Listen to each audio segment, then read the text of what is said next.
Baada ya mambo kuwa mengi na watu kujaji na kuuliza kwa nini familia ya Mzee Mbegu, yani kimaanisha familia ya kwao Dula Makabila na Amina Vikoba ama Siwa Kikala, kwamba ndoa zao hazitulii, zinavunjika mara kwa mara ama mahusiano yao hayatulii. Ukianzia kwa Dula, ndoa zake nyingi zimevunjika, ya mwisho kiwa ni yeye na Zailisa kutokufika mbele, lakini pia kwa dada yake Siwa Kikala, hii ikiwa ni ndoa ya 3 kuvunjika. Sababu zikuwa nyingi. Kwa nini ndoa ya Amina ama Siwa Kikala imevunjika mapema kiasi hiki? Na watu walitarajia kwamba huyu, na yeye mwenyewe alisema kwamba huyu ndio mwanaume wake wa mwisho, hata kuja kuolewa tena wala hata kuja kuachana naye tena, yani mpaka kiyama. Sasa Dula Makabila ambaye ni kaka wa Amina Vikoba ama Siwa Kikala amezungumza na kuweka wazi na kufichua siri kubwa ya kuhusiana na ndugu yake, kwa nini hadumu kwenye ndoa.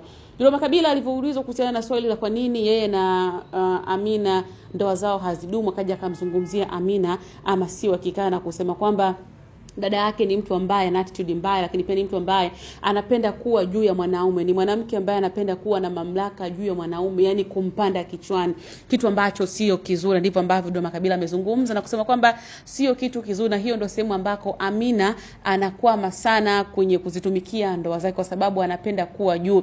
Na kitu kingine ambacho kwa kizungumza Dula Makabila kuhusiana na dada yake, amesema kwamba dada yake ni mtu ambaye hashauriki hata kama ukiamua kumshauri, sababu yeye ndio mtu wake wa karibu, na katika familia yao yote yeye ndio mtu ambaye anaweza akamshauri Amina ama Siwa Kikala ushauri na Amina akamsikiza. Lakini kwenye hili la kuhusu ndoa, Amina hashauriki wala sio mtu wa kuambiwa.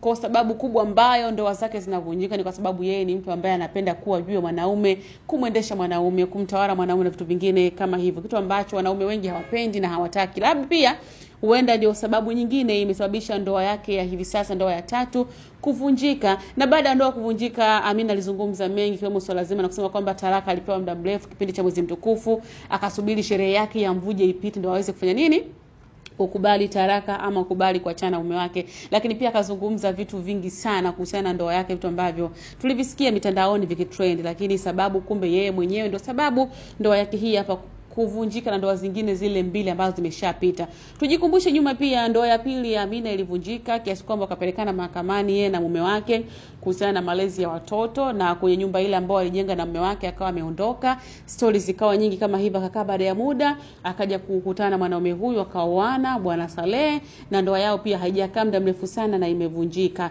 Kwa hivyo story ndio iko hii hapo kuhusiana na sababu za kuvunjika ndoa za Amina Vikoba ama Siwa Kikala. Dula Makabila ametuweka wazi na kumchana dada yake kwamba aache kuwa na mamlaka ya kumpanda mwanaume kichwani, huenda ndoa yake nyingine itaweza kudumu pia. Pia amemwanza shemeji yake mpya na kusema kwamba kama hajui tabia za mke wake ama za mpenzi wake, basi apate kuzijiwa kwa hivi sasa kutokana na sababu hiyo ambayo ameitoa Dula Makabila. Comment yako ni ipi kutokana na ambacho amezungumza Dula Makabila zile dada yake?